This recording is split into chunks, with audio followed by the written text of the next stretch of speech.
हैदर अमान हैदर साहब का नाम आपने सुना होगा, लेकिन जब अरब से यहाँ पहुंचे हैं तो भारत की संस्कृति, भारत की विरासत भी यहाँ नजर आ रही है। लेकिन बात आपकी मुख्यमंत्री से भी हुई है, अभी अभी मुलाकात कर लौटे। आपकी मुख्यमंत्री जी से अभी अभी मुलाकात हुई है, क्या बातें हुई? कुछ नहीं, शायरी और प्यार मोहब्बत और कैसे कल्चर को हम बढ़ावा दे सकते हैं, हिंदुस्तान का आगे गंगा जमनी तहजीब कैसे आगे ले जा सकते हैं। कैसे ले जाएंगे अमन साहब आप? यदि मैं आपकी बात में समझूं, जैसा आप शायरी के जरिए कहते रहे, तो यदि उसको बाहर जाकर जब मध्य प्रदेश की संस्कृति को आगे बढ़ाएंगे तो कैसे बढ़ाएंगे? देखिए, मध्य प्रदेश ही क्या, पूरे भारत की संस्कृति को हमें आगे बढ़ाना है और हिंदुस्तान को हमें सबसे ऊपर ले जाना है। और यही है कि है मेरा भारत देश महान, अहिंसा जिसकी है पहचान, हिंद की जय बोलो। यहाँ पर जन्मे अटल कलाम के दुनिया लेती जिनसे ज्ञान, हिंद की जय बोलो। सुरक्षित भारत सुबह शाम की इसकी सेनाएं बलवान, हिंद की जय बोलो।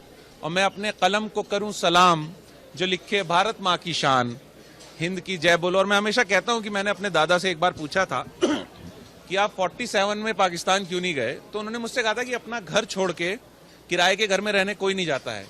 तो है मेरे दादा का एहसान, है मेरे दादा का एहसान, तिरंगा हैदर की पहचान, हिंद की जय बोलो।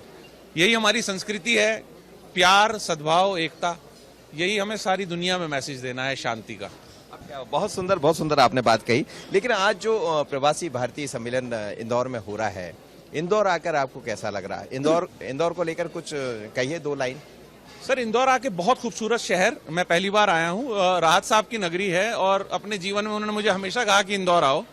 तो जब मैं एयरपोर्ट पे उतरा हूँ, इतना अच्छा स्वागत। और मुझे किसने कहा कि आप स्वच्छ नगरी में आए हैं, मैंने कहा मैं स्वच्छ नगरी में आया हूँ और राहत साहब की नगरी में आया हूँ। शिवराज जी से मिलके कैसा लगा आपका? मुझे बोलना बहुत पसंद है, जिस अंदाज में वो बात करते हैं, और उनसे बात करके, उनसे मिलके बिल्कुल वही प्रेम पता लगा जो मामा भांजे का प्रेम होता है। क्या बात। चलिए, तो यहाँ भी मामा भांजे का प्रेम आ गया, लेकिन बात ही बात में बहुत कुछ कह गए हैं हैदर अमान हैदर साहब, और अपनी शायरी के लिए पहचाने जाते हैं। लेकिन जब यहाँ पहुंचे अरब से तो बात महक हिंदुस्तान के सामने आ गई, क्योंकि ये हिंदुस्तान है। और यहाँ आकर प्रवासी भारतीय सम्मेलन में इस बात का बार बार एहसास होता है, और जो यहाँ से 7 समुद्र पार करे गए वो कराते भी रहते हैं, क्योंकि ये हिंदुस्तान। आशीष के साथ Manoj Saini, Bansal news, Indore. Make in India, तो सारी चीजें भारत यहां बनाने लगा। डिजिटल इंडिया, तो दुनिया का 40% डिजिटल पेमेंट आज भारत में हो रहा है। स्किल इंडिया, यूथ स्किल हो गए। आज सचमुच में अनेकों क्षेत्रों में भारत मोदी जी के नेतृत्व में दुनिया को दिशा दिखा रहा है। और प्रधानमंत्री जी ने संकल्प लिया है आत्मनिर्भर भारत का, आत्मनिर्भर भारत। और आने वाले कल में भारत को ज्ञान शक्ति, अर्थ शक्ति, प्रधानमंत्री जी ने कहा $5 ट्रिलियन की इकोनॉमी भारत को बनाना है 2026 तक। तो अर्थ शक्ति और आत्मनिर्भर शक्ति बनाना है। इसके लिए जरूरी है इनोवेशन और टेक्नोलॉजी।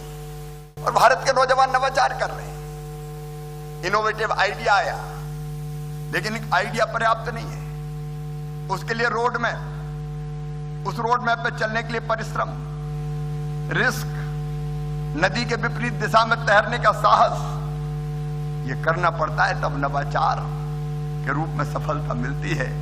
और सचमुच में जब मैं नवाचार की बात करता हूं तो Google, Microsoft, Apple, adobe, IBM, master card जैसी बहुराष्ट्रीय कंपनियों के ऑफिस में अगर आप देखेंगे तो केवल भारतीय नजर आएंगे। प्रधानमंत्री जी के नेतृत्व में भारत के युवा आज सर्वश्रेष्ठ देने का काम कर रहे हैं। खेलो इंडिया से लेके स्टार्टअप इंडिया तक, स्किल इंडिया से लेके मेक इन इंडिया तक, अटल टिंकरिंग लैब से लेकर 5G टेक्नोलॉजी तक, हर क्षेत्र में भारतीय युवाओं ने अपनी प्रतिभा के बल पर